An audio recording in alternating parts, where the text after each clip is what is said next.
How's Memphis though? Like, let's start there. You've been there for how long? Yeah.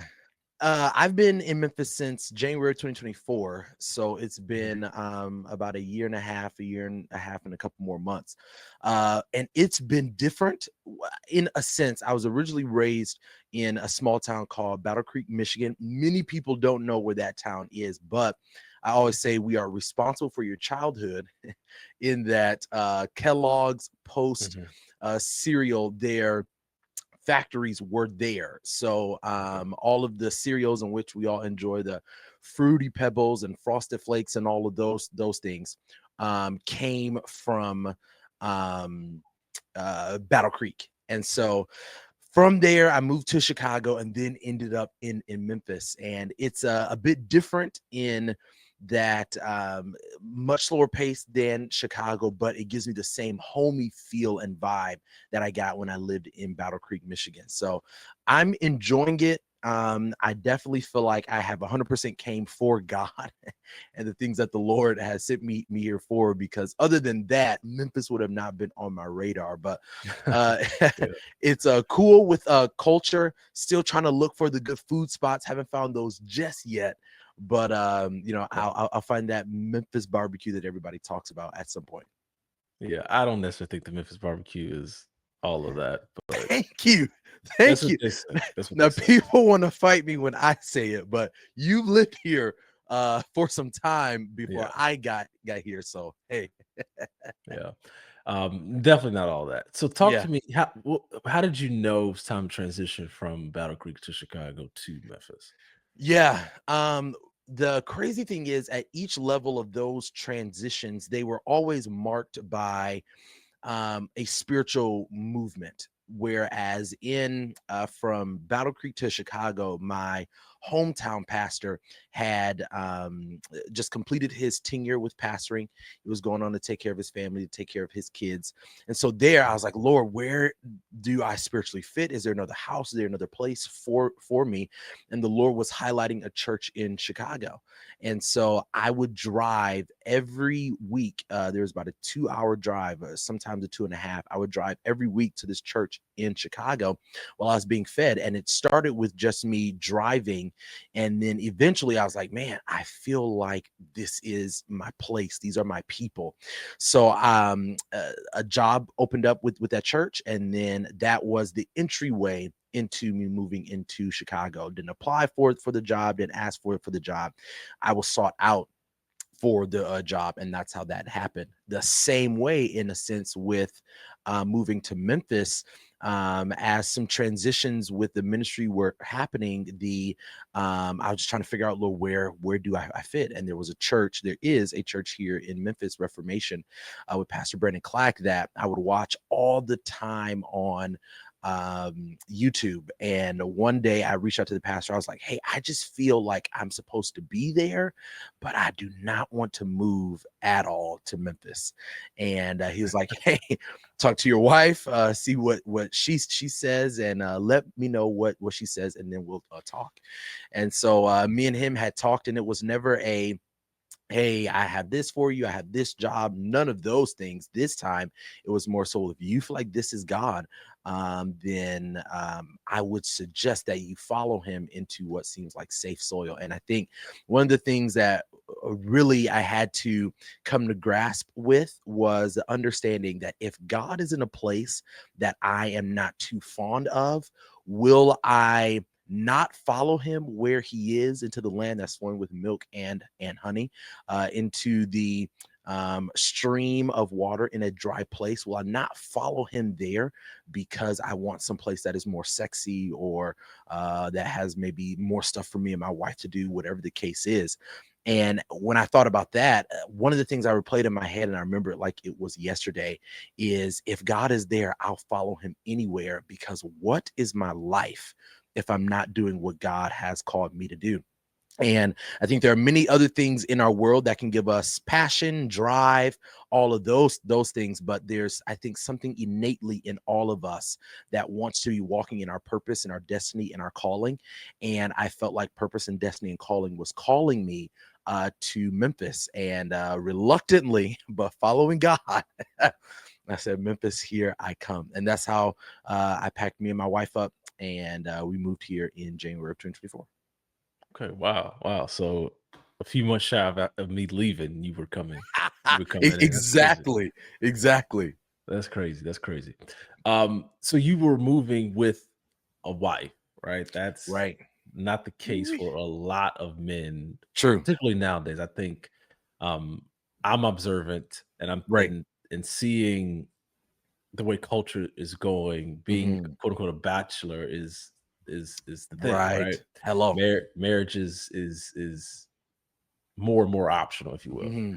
Yeah. Um, what was that like having because you're not just moving, you can't just up and move by yourself. So what was Right. that like with your wife? I want to personally invite you to come and be a part of my book club. Our first read ever, our inaugural read is We Who Wrestle with God Perceptions of the Divine by clinical psychologist Jordan B. Peterson. He approaches the stories in the first 5 books of the Bible from the standpoint of a psychologist, giving us insight into human behavior as it relates to the divine, as it relates to God. And I think this book will be a help to a lot of people, particularly those on a journey in a quest to take God outside of the confines or the traditional structure in which they may have first been introduced to Him. It's about journeying together collectively through books, through the Bible, and growing. There are 2 ways that you can be connected and that I would like you to be connected.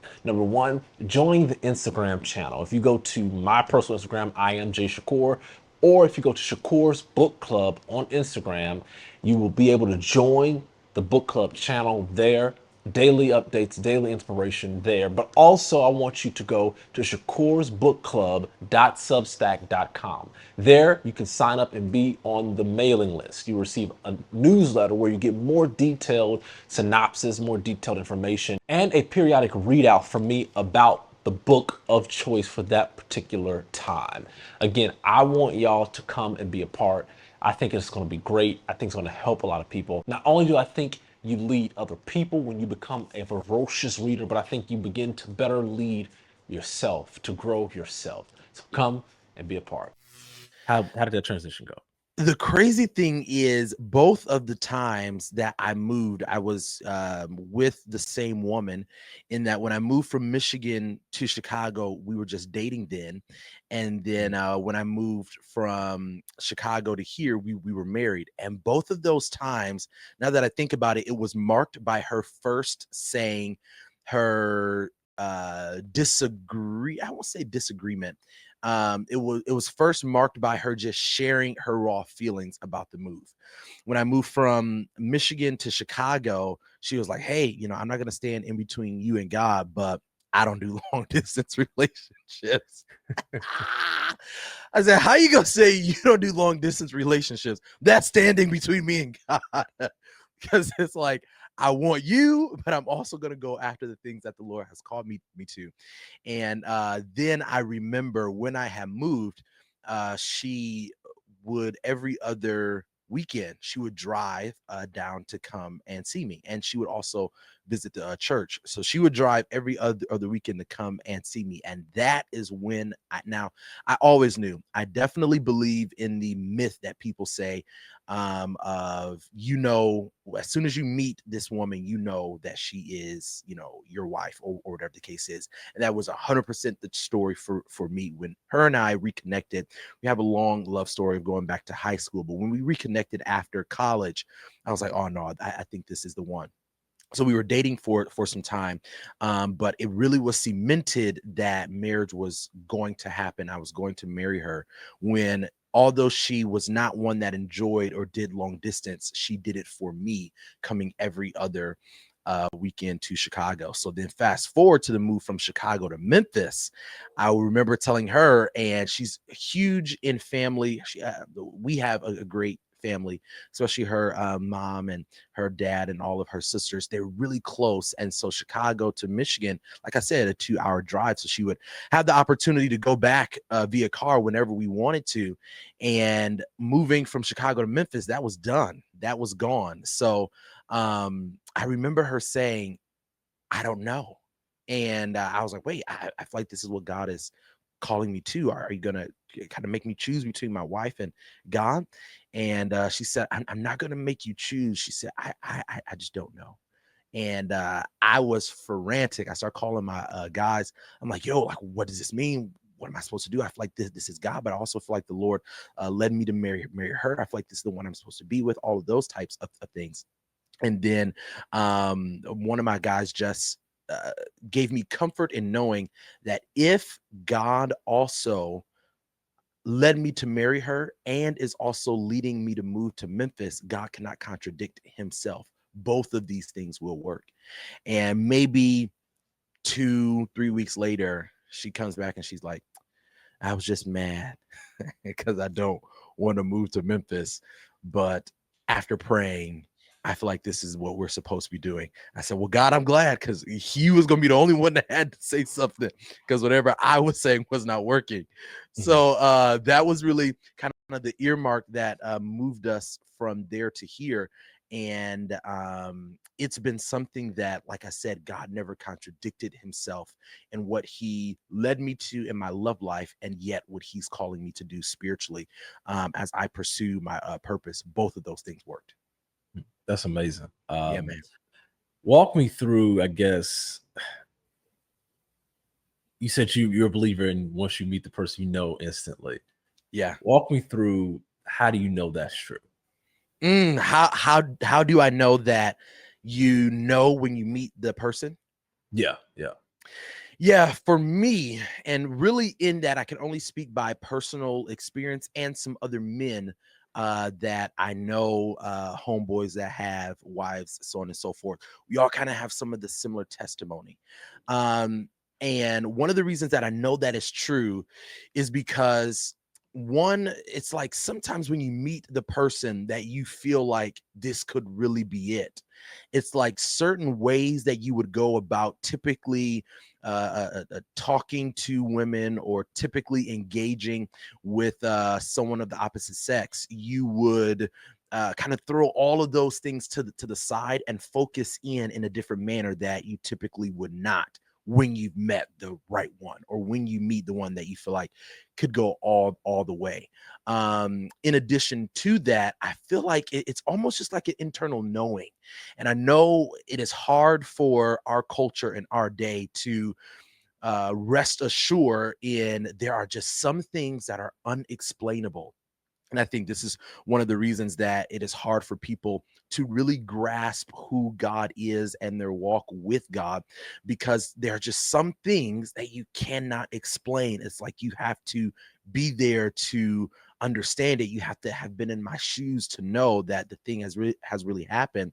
And so I take that same concept to how it happened relationally for me. It was just like I just knew. And the crazy thing, here's what is so crazy. Her and I, we had known each other since middle school. And in middle school, make a long story short, first day of middle school, she comes in, she sits on my lap. And she's like, will you be my boyfriend? I had on some of the new J's, first day of school. We're always fresh, right? She Yeah. sits on my lap. Will you be my boyfriend? I'm like, lady, I don't know you. No, I'm not about to be your boyfriend. At the end of this class, I'm watching her. I see that, she's cute and all this other type of jazz. So I go back and I'm like, yo, actually, I will be your boyfriend. And she's like, no, it's too late. So from that moment in middle school up until we reconnected after college, I've been trying to get her. And I remember in high school telling her, you're going to be my wife, right? And that was just something that was just real jokey. And then for the moment to actually come where she was my wife, for me, I'm like, I didn't know what I was talking about in high school. I thought I was just saying whatever to be flirty or whatnot, but there was like something in me that recognized someone that the Lord had meant to be in my life in a greater manner, in a marital bliss type. So taking that, and then when we actually started dating, there was just something about me that knew this was different, and I had to approach that differently, and I didn't have any reservations about that. So I feel that when you are encountered by the one who, and I also don't believe it is just one person. I feel like there are multiple women that could be a good match. I think it is left up to us to decide. So that way, if we choose someone that is not as best a fit for us, we can't be like, well, God, you told me to marry this person. No, no, no. God gave you the option to choose to marry that person based on what he had shown you. And so I think in the situation of me and my wife, when we reconnected, I just felt like, oh, this is a bit different. And with that, it made me approach that situation, that relationship, a bit different than I typically would. And I think that's a good indication when we're meeting people. There's a time that we feel like, oh, I may not want to go the route of putting I may want to go the route of putting all of my eggs in this one basket and then going from there. I think those are good indications that, man, there's something in you that's saying this is it. Definitely. What does that balance look like of, personal life, marriage, and ministry? Man, Not too many people do it well. True. So how are you seemingly doing it well? Yeah. One of the things that really helps my wife and I is first an understanding of who we've married. I remember date one with my wife. I said, more than likely one day I'm going to be a pastor, and I don't know where my life is going to end up, as in where I'm going to live. So day one in dating, I came right out the gate with, this is who I am, and this is what I do. So that way, one, I put all the cards out there, you know who you're dealing with. And then when we get into the marriage, she has made an informed decision on marrying me based on my honesty of what I knew about my future. So because one, I knew myself and was able to communicate that to her so that she knew who I was and who I would become, that has made managing marriage, ministry, family life much easier, because I've always been this way and I communicated that right up front. You know who you're marrying. Now, just because she knows that she married someone that had ministry potential and that travels and all that type of jazz, I also, as a man, have to be sure that I'm stewarding my house well.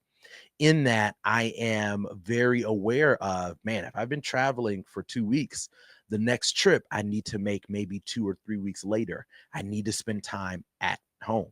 A heavy leaning on my calendar, especially with her being pregnant now, making sure that I'm going to the doctor's appointments, making sure that I'm there for the things that matter, while still showing up for my pastoral duties. So scheduling, lunches and dinners and walking with and discipling people, making sure that I am spending time with my wife when I have it, watching some of our favorite shows, not being on my computer doing work, or doing that, and then making sure that I still have my time set aside for studying and ministry and all that type of jazz. I think really being sure that you know who you are marrying, have communicated what your future potential and self will look like, and then stewarding your house well, are really some of the things that have helped us ensure that we're not blurring those lines of everything that we are. Thank y'all for listening. Thank y'all for tuning in. Please like, subscribe, and share to this YouTube channel if you're watching on YouTube, or if you're watching or listening on Spotify or anywhere you get your podcasts, Apple Podcasts, wherever you get your podcasts. Please subscribe, share this with others. Thank y'all for watching.